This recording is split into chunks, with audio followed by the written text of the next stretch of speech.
that. Meantime, as we prepare for the Biden inauguration, of course, the Business Roundtable has been playing its role in advocating for some key issues, included in that more support for small businesses, for their reaction here on how they might be pressing for change in the early days of the Biden administration. I want to bring on Yahoo Finance's Jessica Smith back here with us with a look at what they're pushing for here. The Business Roundtable, Jess, of course, one of those institutions that has quite the power. Right. It represents nearly 200 CEOs of some of the biggest companies in the nation. And the leaders of that group, the Walmart CEO, Doug McMillon, and Business Roundtable CEO, Josh Bolton, had a call with reporters this morning, and they laid out their priorities of what they'd like to see from the Biden administration and the new Congress. Of course, the top two are about the pandemic. First, actually ending the pandemic, and then economic relief.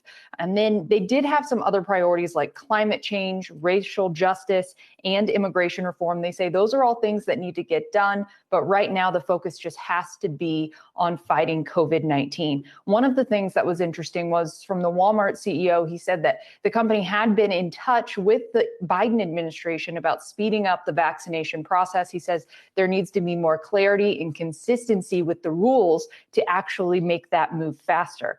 They also talked about President-elect Biden's stimulus plan that he announced. The group is largely supportive of that nearly $2 trillion plan, even raising the minimum wage.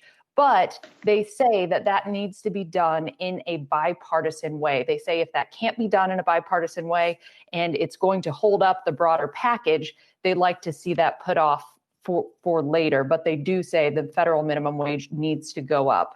And then looking outside of the pandemic a little bit, trade and taxes, obviously big issues for these companies. They are opposed to raising the corporate tax rate as Biden has proposed. They say it would be a step backwards and a tax on competitiveness. And then on trade, they said they'd like to see a more thoughtful approach, especially when it comes to tariffs on allies of the United States. They do say they want to see the allies going after China and doing that together instead of what we saw during the Trump administration where the U.S. went it alone. So those are some of the top priorities that the CEOs are looking at as Biden gets ready to take office tomorrow. Zach and Akiko.